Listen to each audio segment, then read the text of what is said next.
Final Word Cricket Podcast, Adam Collins and Jeff Lemon, and today we come to you from the inner sanctum of the ECB Towers. To be precise, it's the Chief Executive's office with the new man in the big chair, Richard Gould. Welcome to the show. Thank you very much. If it's only 3 or 4 stories, does that count as a tower? Yeah. It always sounds good. ECB Towers feels like this monolithic kind of like all you technocrats sitting in here. Mm-hmm. But then it's like there's like ivory towers then, isn't it? Yeah. And you know, we aim to be a bit more connected than that. Let's see how we go. Okay. We're on the cusp of a huge 2-month run. So it's the 31st of May when we're recording this, 1st of July, or 1st of June rather, through to the 31st of July. We're squeezing in 8 test matches, effectively 8 test matches in 8 weekends. It feels pretty special for a number of reasons, not least that there may not be many summers quite like this into the future. You must sense this nagging sense of dread that is hanging over the global game, specifically around test cricket, and people are genuinely worried about the future. But this feels brilliant. So much test cricket. I mean, your perspectives on that off the top. Yeah, it does feel brilliant. I don't feel that test cricket is at risk in this country particularly, and I think this is the sort of summer that will remind people how much test cricket is loved and valued. And here we are. We've got the World Test Championship. We've got the double Ashes, men and women playing Test cricket. It's going to be one of our biggest 6 or 7 week periods in the history of English cricket, and I'm really looking forward to it. I think that is true. You know, that next couple of months is huge, but I suppose the way we're seeing it is also that this might be the last summer like this. Given the way that other countries are retreating from Test cricket, that it's becoming financially harder to sustain, that there's less of a priority placed on it, that as we go on, we're going to see, we're going to be less likely to see festivals of the form like this. I think the short form whiteboard competitions, they're gaining a lot of traction. Clearly, they're great for cricket in that more cricket is being played around the world than ever before. So that's a good place for us to be. But I think test matches are just so special. That is how careers are defined, even in these days. I was over in India for the IPL qualifier 2, and then the final. It was a wet final, and I wasn't able to stay with the final. The non-final. Yeah, the non-final. Yep. You know, when we travel to India next year, it is a 5-test series that we're playing against India. And one of the narratives that comes out of India is that legacy is created through success in test matches. So you could almost argue that the value of test cricket is going to increase going forward because it is so special. Now there may well be some countries that retreat from it due to costs, and you know, that's something that we've got to work on to try and make sure that they don't. When you look at the economics, certainly in the English game, Test cricket is producing the majority of the value. Test cricket is the cricket that gets sold out in terms of ticket sales, you know, like that, for the big games. You remember my experiences back at the Oval. You know, the biggest days were and still are in terms of ticket sales. When test matches and it makes up a lot of the broadcast value as well. Yeah. So I'm, you know, I don't want to be an empty optimistic vessel. I genuinely believe there is a very strong future for Test cricket. Got to treat it right. There's quite a bit here, and we might come back to that in a sec. What we usually do in these interviews, Richard, is we go to the start of your cricketing life. Like the idea is we tell your story in the game, which I know doesn't quite start with cricket, does it? I mean, you're the son of a football manager. I mean, I'm curious about what role cricket had in the life of you as a little boy. Yeah, well, my dad was a footballer and then a football manager. Sport was really important to us, both, you know, and it was literally football, rugby, and cricket. My earliest memories of cricket, being somebody that grew up in North Somerset, was the Both and Richards Garner era, and I remember, you know, going to some club when I was a little one, holding on to my dad's hand, and kind of, I wasn't that young, I think I was probably, must have been 10 or 11 or whatever it was, you know, and seeing Viv Richards in the flesh for the first time was like, wow. My next, I suppose, big memory was going to school in Surrey, and Because Dad had moved to Chelsea by that point, was assistant manager there, and so I was at school in Surrey that was part of the school's competitions at the Oval, and playing at the Oval when I was about 11. I'm not saying that I was on the main square. It was one of those where they cut the pitch into 4, Yes. and they just mow a track and play in there, and I've still got the Sydney video of that. So. Lovely. And what about this place, Lords, which of course is so special to all of us who love the game? I mean, do you have a memory of coming here as a youngster, or maybe the first time you walked through the Grace Gates? No, the first time I came here was when I was working in cricket. Right. So this was not a place that I'd been to at that point. Mm-hmm. The Oval, yes, but not here. So there's quite a big gap there where, I mean, your professional life starts as a militaryman. Yeah. A decade in the army. I'm not sure many people sort of realise that about your story. They think of you as this long-term sports administrator, but you had a different life. And first. it's not the traditional sporting administrator path, is it? Although maybe you say that. Although, if you look at a lot of cricket clubs, they, people used to come out of the army, the old colonels. Yep. And end up going, right, I'm going to be secretary of such and such a club. And so there was a bit of a thing on that one.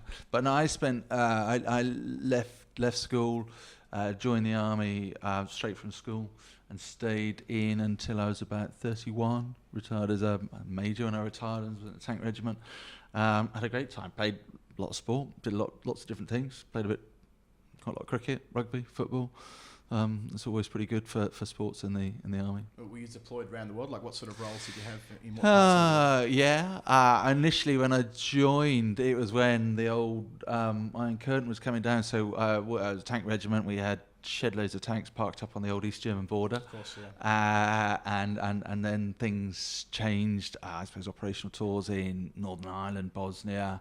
Then spent a lot of time in Australia, working with the Australian forces, Canada, Poland, all over the shop really. It was good fun. And were you still in Germany when things started to change, sort of 89 through 90? Yeah, so we arrived in Germany just as things had changed, which was really bizarre. Yeah. Because the old East German border was still there, but you could cross it.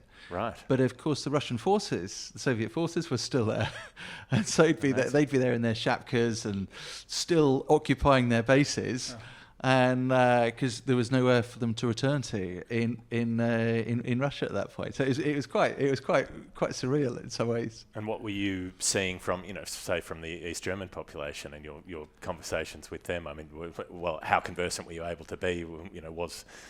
How was the language barrier? I'm interested. Oh in yeah, I mean, around that I was probably a bit lazy on the language side. My wife speaks German, so she was, it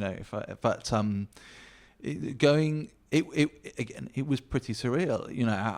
We would go over into East Germany and we'd go on little tours and we'd travel around and we'd see things, and you'd see.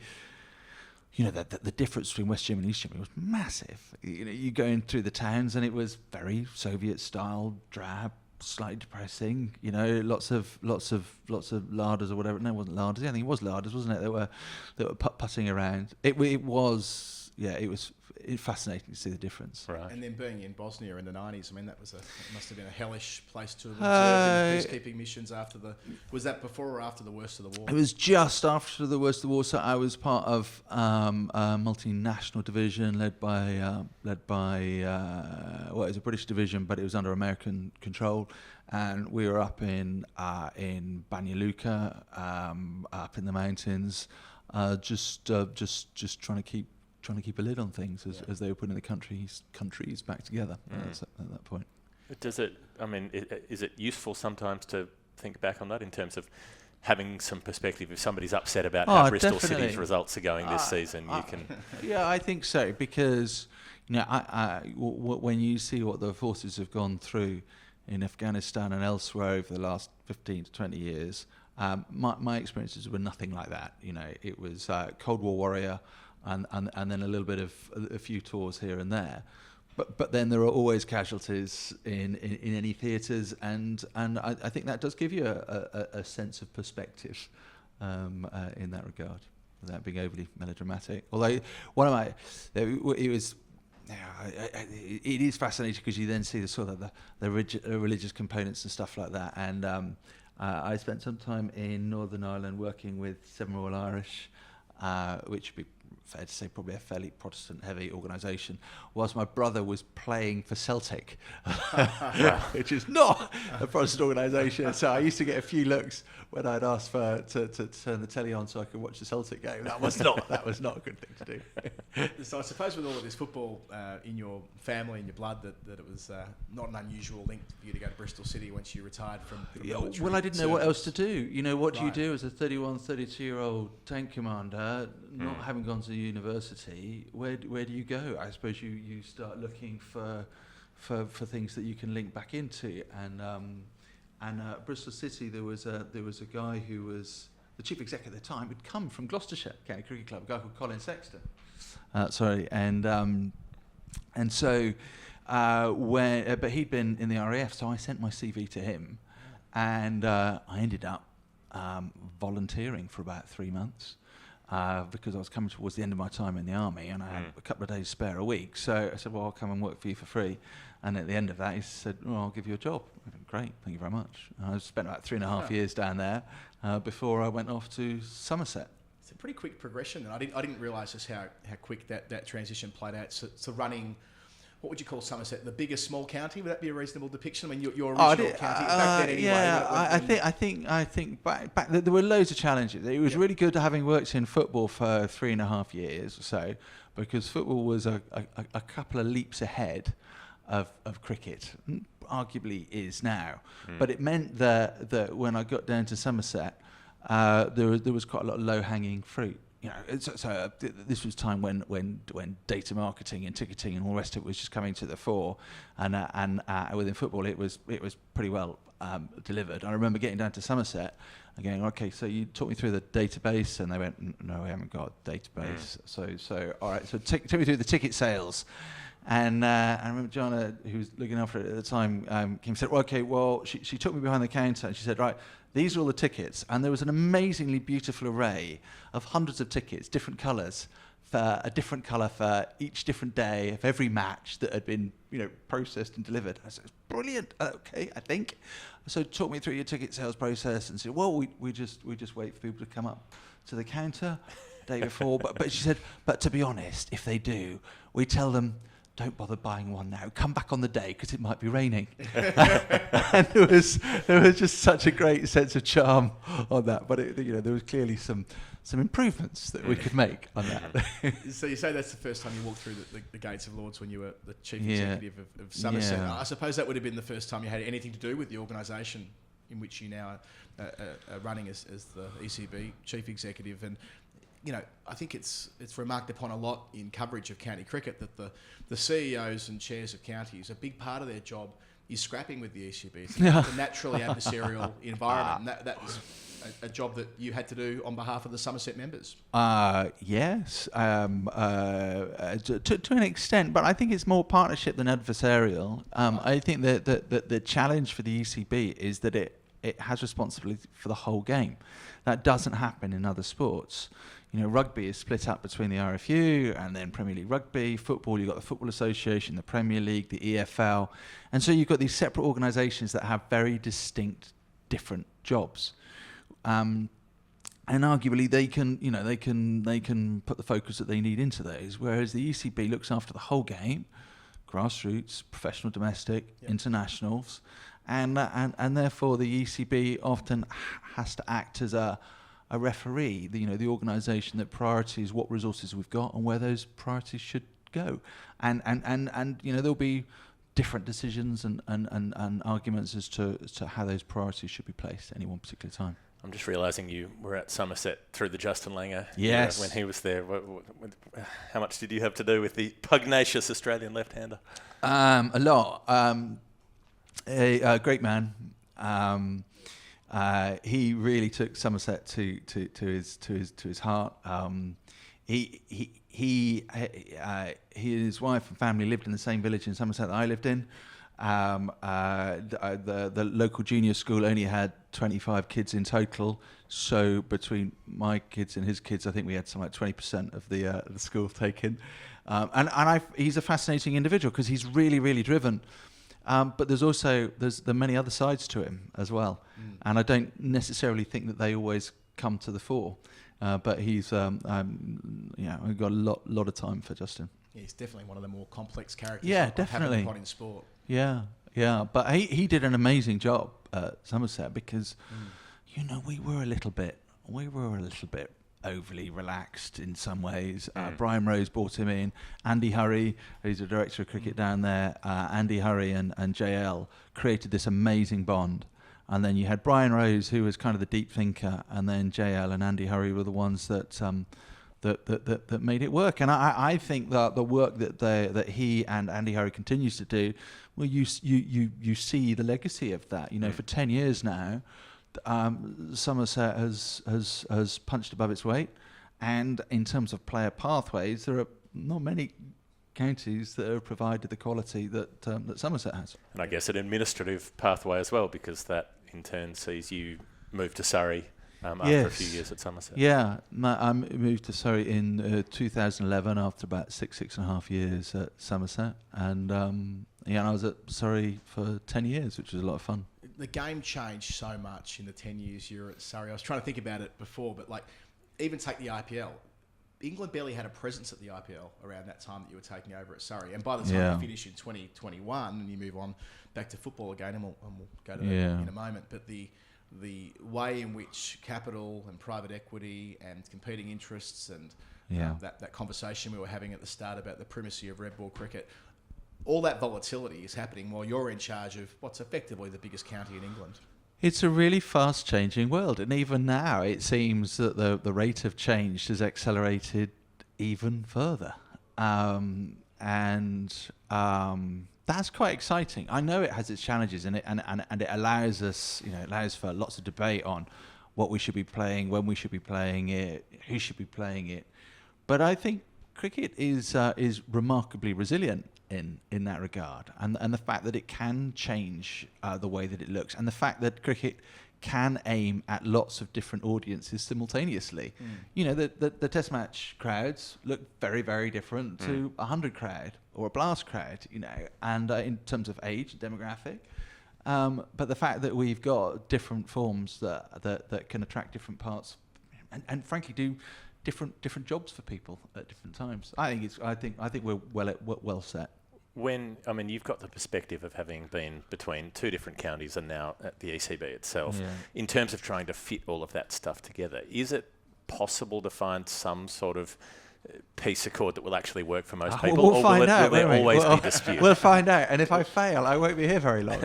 But do you just have to accept that dispute will be part of it? There will be discontent, and that maybe that's okay? Yes, and I don't always recognise it as dispute. I just see it as different opinions. And again, when you're in a fast-changing world, you need opinions. We need... one of the beauties of working in cricket is, for example, I'm just saying that the quality of the journalism and the quality of the brains behind that journalism, where people have got views and they put them forward, and it's all part of the debate. And I'm never going to be afraid of listening to opinions and joining in that debate, because it is so fast moving, and we do need the brains trust to start, to kick into life occasionally. In your time at Surrey, the club went from being so successful to tragedy to relegation. Yep. I don't want to link the two things too explicitly. Yeah. They come at a similar time. Back up to the top flight and win the comp in 2018. You're there for that roller coaster ride. And my impression from the outside looking in is that you gained a lot of fans as an administrator through that period of time when Surrey had to find a way to get back after having experienced some pretty rugged times. Yeah, I think it's about honesty. You mentioned the relegation, the tragedy with Tom Maynard. It's the difference. I suppose it's the difference between teams and clubs. Clubs are ever present in the community. They mean something more in that regard, and you need to pour your heart into these clubs, because that's what the supporters do, and therefore it's not something that you could be standoffish about. You want to create a sport and a team and club that people really, really care about, and therefore you've got to throw everything into it. And we didn't get everything right. We never will. But hopefully, if people can identify there is good intent there, then sometimes when you don't get it right, then at least you get the you get the benefit of the doubt. And it's interesting that you go back through football for a couple of years. You have your decade with Surrey. You go back to Bristol City for a little bit, and then back out of there to the ECB now. Did you learn much from hopping back into a different sport for a bit? Did that help to freshen up? Yeah, a lot. And look, I'd done 10 years at Surrey, which was probably 2 years too many, in truth. But going back into Bristol City, where I ended up working for Steve and John and Maggie Lansdowne, who I'd worked for before, many years before, and they're incredible supporters of Bristol and sport. They put huge amounts of money into the football, the rugby, the stadium, and they do it really for social purpose, and they invest a lot of money into that. But it was great going back in there, working as a CEO rather than on the commercial side meant that I had much more exposure then to the player agent dynamic, and coming back into cricket, I think that's going to be really important over the next 2 to 3 to 4 years. At the moment, we're in a position where we allow our players to go and play around the world and play for competitions where they make money, which is brilliant, but also those teams make money, but we've almost got this sort of free player movement thing. And this is where it'll be fascinating to see where the game goes in the next 2 to 3 to 4 years. If you get the follow the sun contracts, then suddenly there will be some kind of reaction to that, because at that point you will want to try and protect your assets. The players are what the game is about, and we've got an upside in this country because we've got 18 counties all producing players. We've got 5,500 clubs producing players. When you look at the quality of players that we're producing, both men and women now, there's not many that can match us. And I think that the ability to expand that and deliver more players into the game is going to be really important going forward.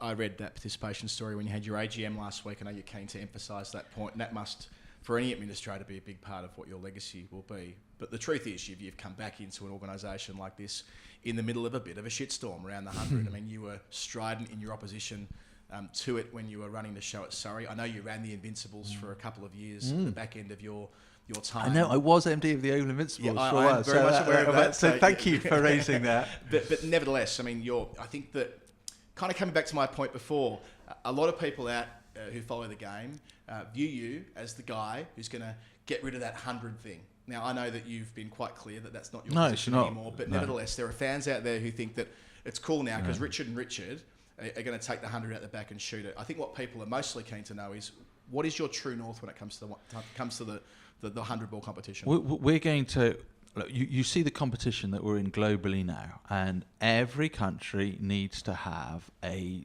super prime time white ball domestic competition. And we have invested very heavily in the 100 over a number of years, both emotionally and financially, and we need to make it bigger and better. We also have the Blast that we need to make bigger and better. But we are not going to take the 100 out. We are going to make it bigger and better. We're going to make the whole of cricket bigger and better. That is our aim. We want to do it in a really collaborative fashion, where everybody feels as if they have a role, they have purpose, and they have something to gain from this. And I was speaking to a guy a couple of weeks ago, and he was talking about the 100 at the Oval, and he referred to the team as Surrey. I said it's not Surrey, it's Oval Invincibles. But it was fascinating, the fact that there is a melting pot that is being created there. And I think the level of investment that's gone into the 100 has delivered really good returns in terms of a different audience, a new audience. The broadcasters really enjoy it. BBC have put it on free to air. That was a really big thing, getting cricket on free to air. So I am utterly pragmatic. I need to deal with what's in front of me and in front of the game.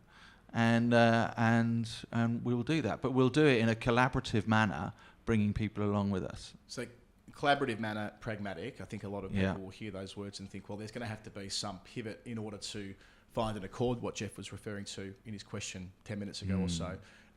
might it be that the 100 needs to grow in order to placate parts of the country that feel left out? Might it be that the salaries need to, I don't know, double in order to be competitive on the global stage? Like, are these things that you're talking about behind the scenes that will improve the product because the status quo has been under siege from external forces and also inside the game from fans who love county cricket? Yeah, salaries will need to go up. Salaries will need to go up not just for the 100 but also for international cricket, because we can see that there is a global market for players. The difficulty for ECB and our revenues is that we have so many mouths to feed, whereas the franchise tournaments can just take the cream off the top. They don't get charged for the players. Yep. They're very efficient models at getting money back into the players' pockets, but they're not funding the pathway. We need to fund the pathway. The profits, whereas you've got we need to fund the pathway, status, yeah. and we're always going to fund the pathway. But having a really strong, healthy pathway is the secret to long-term success. You've got to have the players. So when you see some of these tournaments around the world that are playing franchise white ball tournaments, and they perceive to be domestic tournaments, but they've only got 3 or 4 homegrown players per team. They're not domestic tournaments. Yeah. They're not growing the pathway. We are, and we're really proud of that. Whether it's through the county system or, the Lions setup, and now we've got, I think the movement and the progress that's been made on women's cricket over the last 3 or 4 years is incredible, and we're on the brink of really punching through in terms of making that a proper commercial success. When I look back at team sports over the last 20 years, how women's sport has been treated, whether it's football, rugby or cricket, I mean, it's shameful. It's only now that we're starting to look and go, well, oh my word, what have we missed out on over those years? And that's where the 100 has helped us as a game punch through when we've got the double headers. And there's always going to be arguments of competition as to what we do and where we go next. But we will be utterly pragmatic, and we're focused on progressive improvement. And we will do it in a collaborative manner where everybody can feel involved. So when it comes to pragmatism, the format changes for the 100, the gimmick of this is slightly different to other forms of short form cricket. Is that actually needed? Do you think that's an essential part of the product to distinguish it from other things, or could it work in a more conventional limited overs cricket way? You could argue it gives us a point of difference. In a very crowded market, Point of difference isn't always a good thing. Well, but it is a point of difference, but it's a relatively. It's the format is not something that's on my agenda at this regard. Because Sky have been really supportive in driving it forward. It's given us that point of difference. Everybody around the world, in the cricketing world, has heard of the 100. That's a good thing. That's a good thing. We like debate, and when you look at sport, more than 50% of the coverage that we get is about the politics and the machinations of the sport rather than the sport itself. Yeah. That's a good thing too. As long as people are talking about the game, I'm pretty happy. We spent quite a bit of time last year on the podcast talking to various people about the Andrew Strauss report, which didn't effectively, lots of it didn't get received favourably by the counties, and that had its process, then feedback process, and so on. And it felt like that was a bit of a proxy war, through the 100, about how long the championship season will be, about how profitable the 100 is versus the reality at the moment. Like, how did you interpret the discord between head office, if you like, and the counties last year in and around that high performance review? Well, I wasn't in the game at that point, and so looking, and it was quite interesting. You look at it from the outside in, and it felt more like a symptom. It felt that I think some of the counties felt as if they hadn't been listened to for a little while, and they wanted to push back.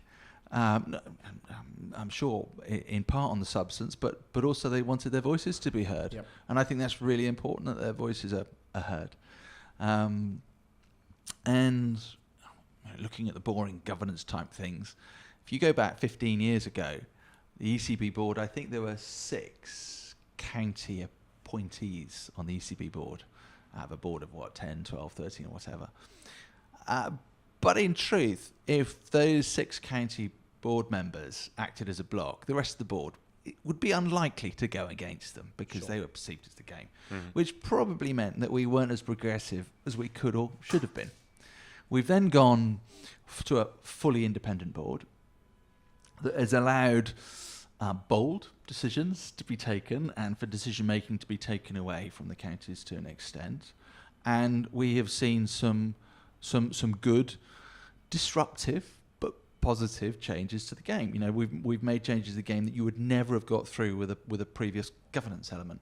You know, we're now looking at that again, and there's probably the pendulum needs to swing, so we're back in the middle somewhere. Because so would you have been opposing that as a county chairman? Oh, what, in terms of the independence? In terms of the change of that governance structure, so there was less power in the hands of counties. Yeah, of course, because the stakeholders don't want to lose their power in that regard. But then the stakeholders can't get in the way of progress either sometimes, because much as we like to think that we're all grown up, self-interest does come into it in terms of that. And when I'm working for Surrey or Somerset or Bristol City, my job is to look after that organisation. Yeah, I think that's lost upon people sometimes, not everyone, but some, that they think that administrators come into these jobs and that they are easy black and white decisions, when ordinarily there's lots of shades of grey, and you've got to represent the interests of the organisation you're working for at any given moment. And again, this point of view being quite popular, right? Like, I think in cricket land, people that follow the game day to day closely and follow the governance of the game, your brand is quite strong personally. Well, it is for the Surrey moment, and 100, but it's kind of my point. Yeah. You will probably become very unpopular through the time you're in the job. That's inevitable for any senior executive. So. Do you feel that is something you're equipped for when the slings and arrows come your way? When people hear you say on this podcast that you're backing in the 100 and you want to see it expand and you want to see progressive change and you want to see it be bigger, there'll be people who will get very angry at that. You're relaxed about that kind of relationship that you're likely to have with the public. Yeah, I am relaxed about it because we want everything to be bigger. I want the county championship to have more supporters going to it. Yeah. I want more members of every club.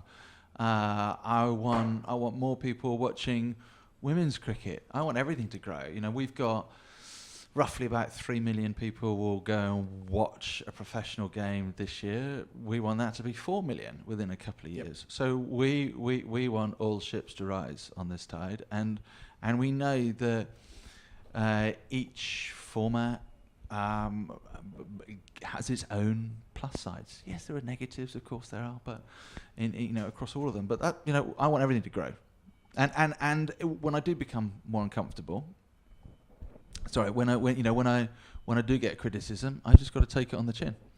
But then I grew up on the terraces, sitting on the terrace or standing on the terraces. I remember at Twerton Park in Bath when Bristol Rovers were playing there and my dad was manager. Some of the songs that they would sing about my dad weren't that great. So I've got a relatively thick skin. But as long as people can understand that we're doing our best, yes, and we'll do our best for as long as we're allowed to, and then at the appropriate time we'll get moved on. That's what happens. So if we're talking about the growth of the game, the ICC funding allocation story that's come out over the last couple of weeks, 38.5% of ICC revenue for India, 6%-ish at most for anybody else. What's your view on the proposal, which will be voted on in the next couple of weeks? Yeah, well, my first not wholly serious thought was at least there's not going to be Death of a Gentleman version 2, because there's no longer the big three. There's the big one. But when you see where that value is created, and then I think it's understandable. I think that there may be tweaks in the margins here or there, but the dominant position that India is in is based on India's ability to drive revenues and to drive the sport forward. 1.4 billion people, one sport, 10 teams, 10 domestic teams, one international team. But what I'm also fascinated by is India's determination also to assist the world game. Okay, we look at the percentages and go, well, that's not fair. It should be split equally. But we've got to look at the size of the market. India play as many international fixtures as any other team in the world. And they do that because they know that when they tour as an international team, they bring interest and revenue to that home side. So I think it's important to see things in the round in that regard. Fascinating. So your starting point isn't that a more dedicated redistribution model, which filters through to countries that have greater need. Your starting point is that India make the money, so India should be able to take a pretty sizable chunk of the money, even if they don't, frankly, really need that much. Well, how much do they need? They've got 1.4 billion people, and but does the size of their population even weigh into this? I mean, this is the other argument that's just percolating, that just purely down to having a massive population, should that inform how much money's taken from this? Remembering they clip the ticket in ways that you would love to at the ECB with their TV rights deal domestically, the IPL deal, which outstrips yours several times over. I mean, they're already making so much money. You're looking at 10 billion in other revenue from their IPL and their bilateral rights deal before the ICC money even comes into it. The ICC money is a small minority of the overall funding that they get, and the difference that even some of that money could make to other developing countries versus a country where cricket is fully established as the sport. I think that's the point of the argument. I get it. I get it, but I also understand how important India is, because without them, we wouldn't have the kind of revenues that are coming in to the game. And I do think India make huge efforts to be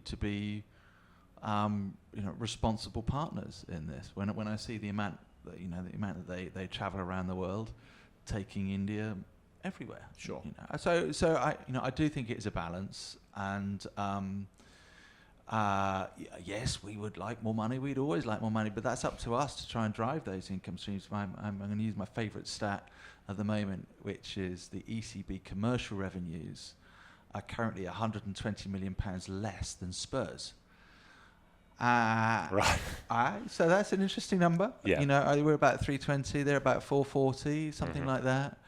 And you can make those sort of comparisons with county budgets versus, fourth division football teams and those sorts of things. But this is one of the sorts of things that I think gets a little bit lost maybe when we're working with or talking to government, and our ability to throw money at things. It's just not there as a sport. What we can throw is passion and determination and love for the game. And you look at our huge volunteer workforce throughout all of our clubs, and our support through 5,500 clubs, all the county clubs, the county boards. We're a sport that really means something to people, and therefore it's not just about the money. When you look at the impact that we have on the country, generating significantly less revenue than a Premier League club, I think we do all right. We want to do more, and we know we need to do more. Generating less than a not very good Premier League club as well. Not get involved in that. No. My old man played for Arsenal, so yeah, right. Yeah. You're right about the big three becoming the big one. That was probably the main takeout point from the report in Cricinfo a couple of weeks ago. Just put England in an interesting spot. Historically, so much authority in running the global game here at Lords. Then the big three, where you were a partner with India and with Australia in effectively carving up everything for yourselves before your time. So no criticism of you personally there. As you say, there'll be no death of a gentleman number two. No, but there won't be. The ICC table, it's a different dynamic, right? Like you sat with Jay Shah the other day at the IPL qualifier and final, a 34-year-old who basically controls world cricket. I don't think that's stretching things. He is the most powerful man in world cricket, at least. Yeah. That a 34-year-old can be in that role and have that much authority, and England as a nation and what you represent as the ECB, that is a very different dynamic to how it's been for, ever really. How do you interpret that?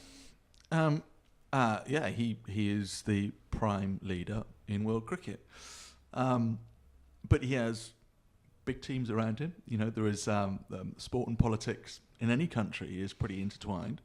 And therefore, I think there is collective decision making, both within India and within the ICC, and I think there is a real determination to an understanding that we need cricket to be expanding, and we need to be healthy around the world. And and you look at the T20 franchises and all these leagues that are being created, and I go back and say it again, there is more cricket being played around the world now than there ever has been before. That's got to be a good thing. And then there are other markets in play.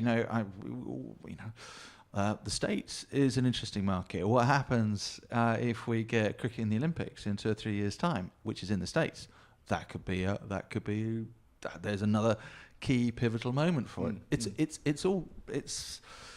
I think the game is growing. Undoubtedly, it's growing. There'll be some bumpy patches along the way in terms of what direction we take, but never mind that. Let's look at the overall big picture. The game is growing. You talked about collective responsibility there for the game and managing the game and growing the game. We all celebrated 20 years of Jimmy Anderson's first Test match here at Lord's last week. What a lovely thing that was. Yeah. Also means it's 20 years since Zimbabwe have played Test cricket here. That's inexcusable. Not your fault, but it is inexcusable. No, and look, we've got plans. And Bangladesh, and you were in Bangladesh earlier this year. Bangladesh haven't been here since 2010. You're now in the hot seat. I know you've inherited this FTP. It's not your baby necessarily, but I'm glad to hear, I want you to expand upon that if you can, about plans for 2 other full member nations who have not been treated with respect by the ECB, by your predecessors. Watch this space, and I wouldn't want to criticise my predecessors because we've come through 3 or 4 years of unbelievably difficult times. But this goes back 20 years. It does go back 20 years, but we've the last 3 or 4 years have been really difficult. Yep. You look at international schedules, we've been playing COVID catch-up. We've got to make sure that we get the balance right as to how much cricket we play for our key international players. We need to understand where the value is coming from. But, the ICC meetings that I've been to are extremely collegiate, extremely warm, and people understand and want to work together. And I think that's a good family to belong to. You talk about, we often have to underline when talking about the ICC that it's not a separate body making decisions on its own. It is a members' body. It's a collective of the full members making decisions together. When you've got situations like, South Africa are the 3rd oldest Test nation. They're retreating from Test cricket almost entirely. They play occasional 2 Test series and nothing but. New Zealand are playing 2 Test series only. Legacy teams, not developing teams, not emerging countries like Afghanistan or Ireland. Is there a collective responsibility from everybody who's involved with the ICC? And is there some actual plan that can be put into place to try to support Test cricket as something that will continue elsewhere? You talked about 5 Test series between India, Australia, England. Great. Those could continue forever. Test cricket's strong in Australia. India does have that respect for the symbolism, the sort of historical weight of Test cricket. But if it's only 3 countries playing it, it's a meaningless exhibition. Is there something that can be done to try to continue to promote it? We've always heard things about the Test cricket fund being floated. It's never come to fruition. Is there something practical that can be done? I think there is, but I wouldn't always put the responsibility in the ICC. I think we need to take responsibility. You take the World Test Championship, sell out at the Oval, England, India, Australia, that will be awesome. But then look at the models that we've got for Test cricket. When somebody tours England, we don't pay them a fee. We don't pay their players. The way that it's done in bilateral cricket at the moment is that you retain your own home domestic revenues, and when you travel away, they receive domestic revenue. And if their market is worth almost nothing and your market is worth a lot, so that's where the disparity of markets comes in. And so that's something that I think that we will want to and need to look at in terms of encouraging people not just to play Test cricket, but also to make sure that they can pay their players and pay them well so that they want to play Test cricket. Again, I come back and I look at our base finances in this country, and I know we are slightly different, but Test cricket is one of our strengths, and therefore we have an important role to ensure that Test cricket remains special and remains financially sustainable.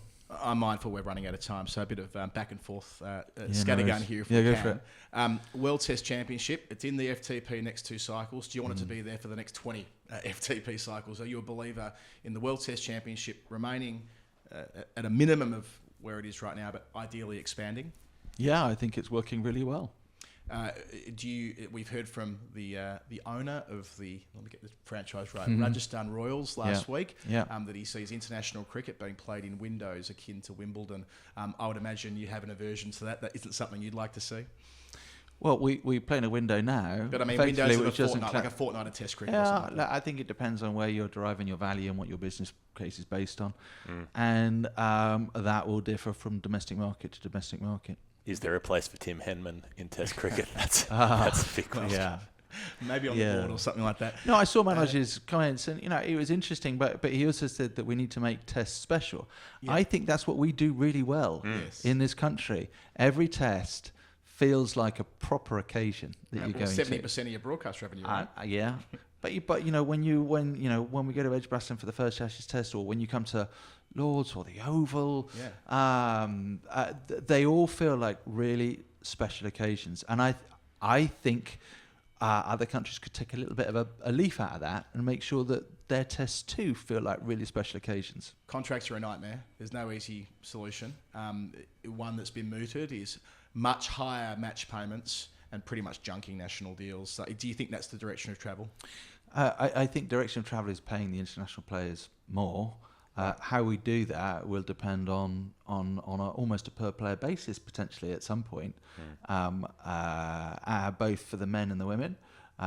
We need to pay more. Does it sort of frighten you that you might be in the chair when I know what you want, and you've expressed in this interview how you want international cricket to advance, but if it does go the other way and teams do drop off, and look, South Africa's a good example of this as well. They're playing a pitiful amount of Test cricket compared to the previous 5-year cycle. You might be here in this office as Test cricket does recede around the world. Does that sort of daunt you? No, I think we've got a really important position to demonstrate that Test match cricket is where the memories are made, where the legacies are created. And you mentioned South Africa. South Africa have been through a difficult patch, but you look at the SA20, we're playing to huge crowds. That will have a knock-on effect for all cricket in South Africa. I think that will create more enthusiasm and will allow the game to build again. And is there, to an extent, to some of us who've been in the game for a long time, do we have to try to be less rigid in our thinking? Because I'm conscious of challenging my own preconceptions and prejudices sometimes, that this is real cricket, this other cricket isn't. T20 cricket isn't as good, it doesn't count.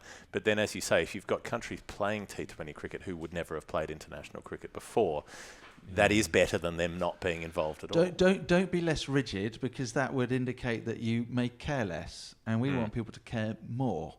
One of the issues with cricket in England is that, on average, anybody that's coming to watch cricket only comes to 1.3 games per year. Right. So it's more of a day out in that regard. Yeah. Whereas we know that the county members that go to lots of days, they're fans. Remember, fan is short for fanatic.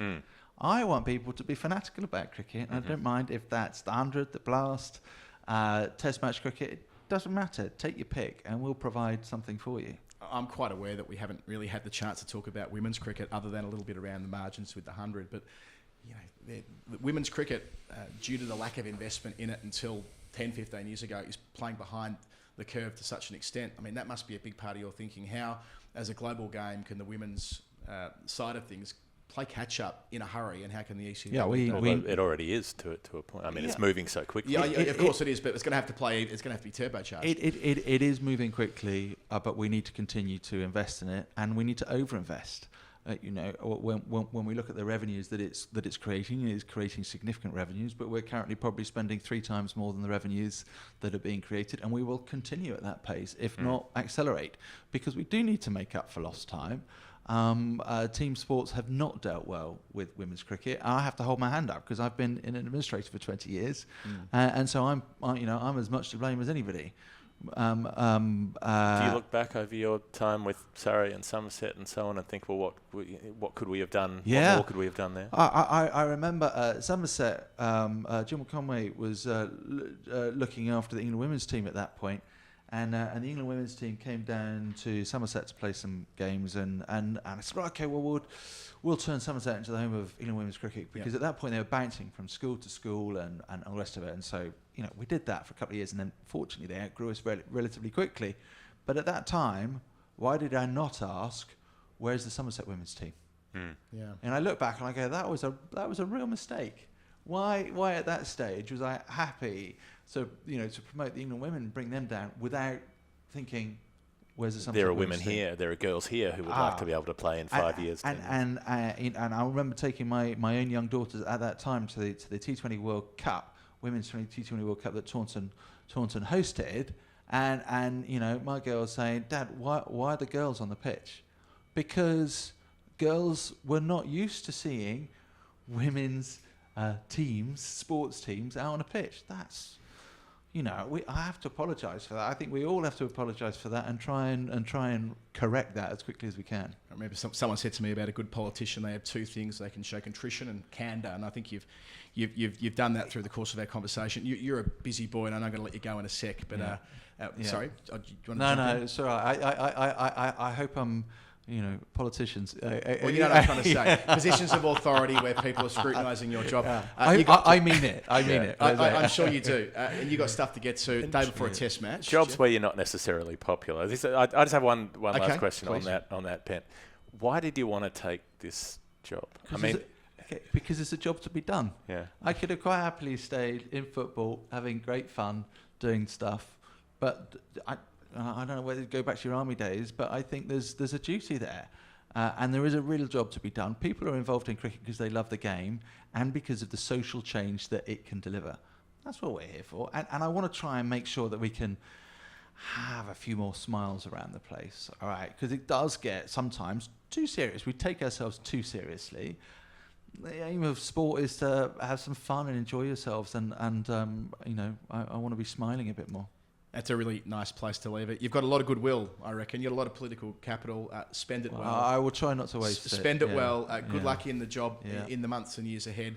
Thanks for being great with us today. Thank you. I really enjoyed it. And we'll try and do this maybe this time next year. Yeah, very good. Thank you.